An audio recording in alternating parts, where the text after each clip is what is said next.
Shalom, warriors, and welcome to the Daily Warfare Drop with Raphael, Rabbi.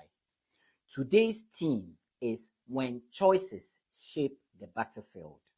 And scriptures are coming to you from Deuteronomy chapter 28 through to 30.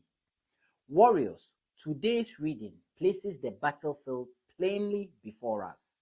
Deuteronomy 28 lays out blessing and curses with uncomfortable clarity.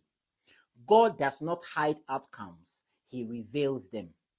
Obedience produces stability, provision, peace, and protection. Disobedience opens the door to confusion, fear, and oppression. Warriors, this isn't superstition, it is spiritual law. Alignment brings covering, misalignment creates exposure. As a former soldier in the British Army, I learned that ignoring protocol doesn't always lead to immediate consequences, but it always leads to eventual ones. Soldiers sometimes cut corners when nothing goes wrong at first. Then, under pressure, those shortcuts surface and people get hurt. Spiritually, delayed consequences are still consequences. In modern life, this shows up everywhere. Financial pressure, relationship strain, emotional exhaustion, often not from one major failure, but from repeated small compromises. God is not threatening his people here.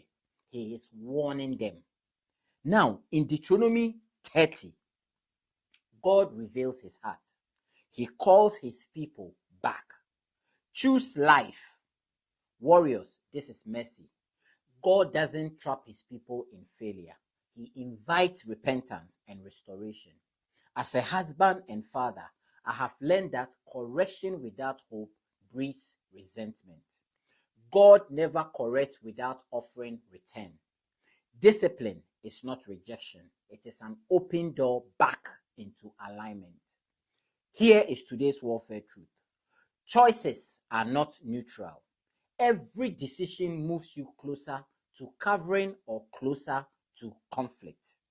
But repentance always reopens the path to life. Read these chapters carefully. Let God speak honestly. He is not condemning, he is positioning you for victory. My fellow warriors, we shall meet on the battlefield tomorrow. Shalom.